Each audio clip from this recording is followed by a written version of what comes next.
Ivan Brandão. Agora a gente fala sobre o líder do governo na Câmara, Ricardo Barros, que justifica a retirada do ministro Paulo Guedes da coletiva de imprensa sobre a criação de um imposto sobre as transações digitais, isso na última quarta-feira. Segundo o deputado, que falou com a Band News FM, não era o momento de avançar no assunto. O Ivan Brandão conversou com ele, né, Ivan? Vou chegar lá, hein? Vou chegar lá. Sendo engraçado, hein, Ivan? Meio esquisito. Pra gente que adora coisa mal feita, né? Porque eu cheguei aqui e falei, cheguei aqui no estúdio e falei, já tem aqui a explicação sobre... Mas e o novo imposto, né? E a CPMF? Não, porque a gente primeiro foi na fofoca ali, mas vou falar primeiro do novo imposto. A primeira pergunta, aliás, que eu fiz ao ministro, né? Força do Hábito, ao deputado Ricardo Barros, foi: o brasileiro vai pagar um novo imposto? Ele falou que não. Ele manteve aquele discurso da substituição tributária, né? O que é o objetivo?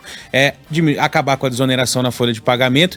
Tinha aquela ideia, aquela proposta de acabar com a desoneração em 17 setores produtivos, mas a ideia é fazer em vários setores, desde que sejam em salários de até R$ 1.045, o salário mínimo, né? E aí, com essa desoneração, você criaria um imposto sobre movimentações financeiras. Então tem novo imposto, esse é o resumo. E aí, eu perguntei, vai ter aumento de carga tributária, deputado? Ele falou, não, é só uma substituição. Por quê? Seria uma forma mais justa de cobrar esse imposto, porque você, desonerando a folha de pagamento, você consegue fomentar a criação de empregos e o desemprego, porque eu inclusive pergunto isso, né? Mas olha, se vocês estão fazendo um cálculo em relação à desoneração da folha de pagamento, num cenário em que o desemprego não para de crescer, né? Como é que fica esse cálculo? Ele falou que isso está contabilizado, mas que a ideia é justamente essa, fazer uma cobrança de um imposto mais justo. No caso das movimentações financeiras, falei, por que o governo patina tanto para falar que é uma CPMF, né? Porque ela tem cheiro de CPMF, ela tem gosto de CPMF, ela é igualzinha a uma CPMF, mas o governo não diz que é.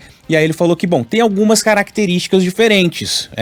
Não citou essas características, mas falou, não é exatamente uma CPMF, mas é uma cobrança pelas movimentações financeiras. Ele deu até um exemplo, falou, uma movimentação financeira de R$1.000, R$2 seria o imposto cobrado ali naquela movimentação. Então, na segunda-feira, Sheila, a proposta de reforma tributária deve ser encaminhada ao Congresso Nacional. Os líderes partidários já vão estar com essa proposta na próxima segunda-feira e aí começa a discussão. Mas ele explicou essa questão mesmo da substituição, né? Sai a desoneração, sai a desoneração, aquele imposto que é cobrado, né, nas contratações, entra a CPMF, né? Acho que a gente pode falar isso. É uma movimentação sobre as transações financeiras, com características diferentes, mas não deixa de ser. E não implicará um aumento de arrecadação e não será um imposto a mais, porque sai um, entra outro, mas a gente vai pagar um imposto. E quando ele fala da desoneração, fala, portanto, de uma desoneração mais ampla, para mais setores, não fala quantos ao todo, né? Porque a proposta original eram 17 setores, mas agora a ideia, e essa ideia é do ministro Paulo Guedes, apesar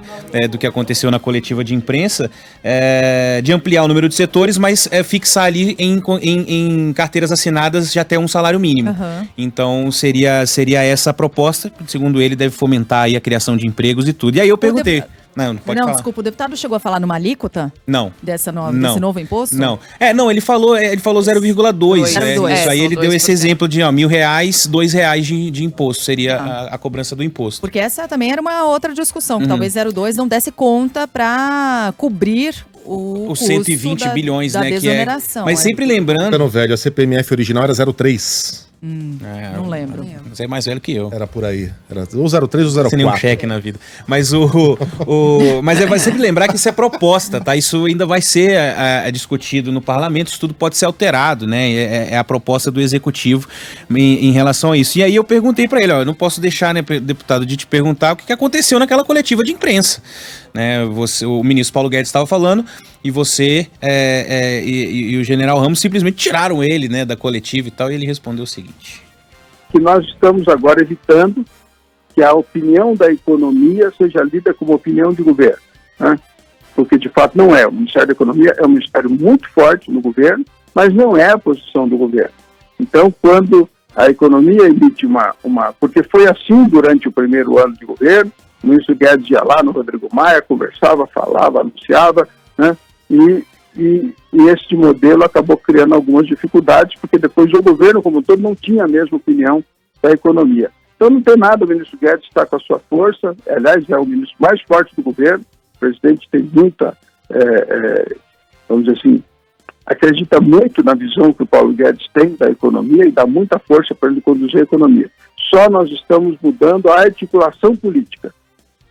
É isso. Não era hora, segundo ele, de falar sobre pontos específicos do projeto, enfim, que agora não é a palavra da economia não é a palavra do governo, agora tem articulação. Então isso tem que passar pelo ministro Paulo Guedes, o ministro Paulo Guedes tem uma ideia, isso tem que passar pelo presidente, tem que passar pela articulação política, tem que passar pelos outros ministros, e só então isso vai ser anunciado. Foi essa a justificativa aí para... Ministro, não fala não tá na hora de falar. Cena muito gozada. Foi engraçado. 0,38, tá? Era CPMI, eu falei 0,304, meio que acertei. Obrigado mandando aqui. aos milhões de ouvintes. E ao Sérgio Amaral também, que mandou mensagem. Você se dava bem com o Sérgio Amaral ou vocês eram inimigos mortais, Ivan? Se eu fosse cruzeirense, eu acho que eu não me daria bem com ele, não, mas a gente se dava muito bem. Muito bem. O Sérgio Amaral é gente fina, é roqueiro, gosta de Iron Maiden. Gosta de Iron Maiden e gosta de um belo chiclete com banana também, eu falo mesmo, hein? Sérgio Amaral, nosso companheiro em Brasília. Brasília, Acho que gosta mais de chiclete com banana do que de Iron Maiden. Pois é, isso que eu ia dizer. É um metaleiro chicleteiro.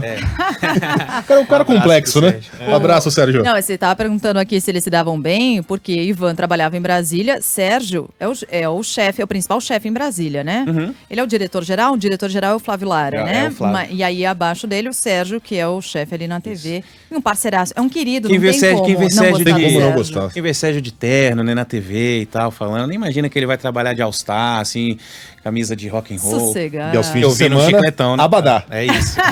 Valeu, Ivan. Valeu.